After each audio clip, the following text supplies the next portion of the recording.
आज Indian navy द्वारा आयोजित state of the art warship INS Mormugao की कमीशनिंग सेरेमनी में के अवसर पर हम सब यहां पर उपस्थित हैं। आईएनएस मोरमुगांव की कमीशनिंग भारत की वारशिप के डिजाइन और डेवलपमेंट में उत्कृष्टता का एक बहुत बड़ा प्रमाण है। नमस्कार दोस्तों, जिस तरह से भारत अपनी क्षमताओं को विकसित कर रहा है और स्वदेशी निर्माण पर जोर दे रहा है, इससे आने वाले समय में भारत की ताकत और बढ़ने वाली है। एक बयान में रक्षा मंत्री राजनाथ सिंह ने कहा है कि इसमें कोई शक नहीं है कि आने वाले वक्त में हम न केवल अपनी जरूरतों के लिए बल्कि दुनिया की जरूरतों के लिए भी युद्धपोत बनाएंगे। आज जब एमडीएसएल द्वारा निर्मित आईएनएस मोरमुगांव की सफलतापूर्वक कमीशनिंग हो रही है, तो इसमें कोई संदेह नहीं रह जाता कि आने वाले समय में हम न केवल अपनी जरूरतों के लिए बल्कि दुनिया भर की जरूरतों के लिए भी शिप बिल्डिंग करेंगे, ऐसा मेरा विश्वास है। यानी हम न केवल मेक इन इंडिया बल्कि मेक फॉर द वर्ल्ड के लक्ष्य को हासिल करके रहेंगे। और यह खुशी की भी बात है कि भारत सरकार जिस तरह से डिफेंस के क्षेत्र में अपने देश को मजबूत करने के साथ साथ डिफेंस का एक्सपोर्ट भी करने का प्लान बना रही है।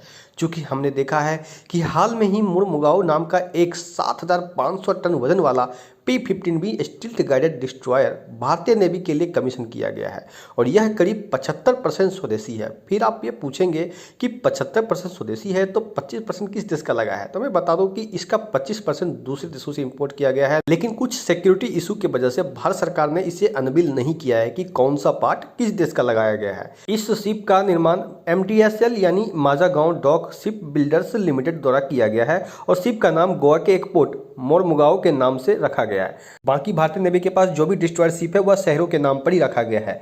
163 मीटर लंबा 17 मीटर चौड़ा वाला यह मोरमुगांव शिप अत्याधुनिक सेंसर से लैस है। इसमें लगे ब्राकेट मिसाइल सरफेस टू एयर और ब्रह्मोस मिसाइलों द्वारा सरफेस टू सरफेस मिसाइलों को मार गिराने में सक्षम है। सबसे बड़ी खासियत इसकी यह है कि इसे किसी भी केमिकल, बायोलॉजिकल और न्यूक्लियर वॉरफेयर में किसी भी समय यूज कर सकते हैं, क्योंकि आने वाले समय में जो भी युद्ध लड़ा जाएगा वह केमिकल, बायोलॉजिकल और न्यूक्लियर से ही लड़ा जाएगा। इसीलिए भविष्य को ध्यान में रखते हुए इस तरह के शिप का निर्माण किया गया है। आपको बता दें कि भारत के पास बहुत सारे ऐसे शिप है जिसकी अपनी अपनी खूबी है। जैसा कि आप यहाँ देख सकते हैं कि भारत के पास 2 एयरक्राफ्ट कैरियर INS विक्रांत और INS विक्रमादित्य, वहीं चाइना के पास इस तरह के 2 एयरक्राफ्ट कैरियर है। अमेरिका के पास कुल 11 एयरक्राफ्ट कैरियर है। अगर हम एम्फीबियस वॉरफेयर शिप्स की बात करें तो भारत के पास LPD क्लास का 1, LST क्लास का 8 शिप है। यहाँ पर मैं बता दूं कि एम्फीबियस वॉरफेयर शिप्स का उपयोग किसी भी युद्ध के दौरान समुद्र के रास्ते सेना के ट्रूप्स, टैंक्स या हथियार को एक जगह से दूसरी जगह ले जाना ही इसका काम है। इसके साथ साथ इस पर हेलीकॉप्टर भी लैंड कराया जा सकता है। डिस्ट्रॉयर की बात करें तो भारत के पास 11 है, चीन के पास 51, अमेरिका के पास 92 है। अगर फ्रिगेट्स की बात करें तो भारत के पास 12, चीन के पास 49 और अमेरिका के पास 6 फ्रिगेट्स है। अब आप ये सवाल पूछेंगे कि डिस्ट्रॉयर और फ्रिगेट्स में क्या अंतर है, तो मैं बता दूं कि डिस्ट्रॉयर दुश्मन की ओर से मिसाइल हमले होने पर यह उसको हवा में ही डिस्ट्रॉय कर सकता है। वहीं पर फ्रिगेट साइज में बहुत छोटा होता है और यह मुख्य रूप से पेट्रोलिंग में काम आता है। इस पर गन माउंट होता है जो छोटी दूरी के खतरों को निपटने में सक्षम होता है। क्योंकि अमेरिका के पास बहुत खतरनाक और बड़ी संख्या में डिस्ट्रॉयर अवेलेबल है, इसीलिए फ्रिगेट का यूज अमेरिका बहुत कम करता है। आपको बता दें कि भारत के पास जो भी वॉरशिप है उसकी तुलना में चीन के पास कई गुना वॉरशिप अवेलेबल है। इससे साफ साफ पता चलता है कि समुद्र में युद्ध के समय भारत चीन के सामने कहीं नहीं टिक सकता।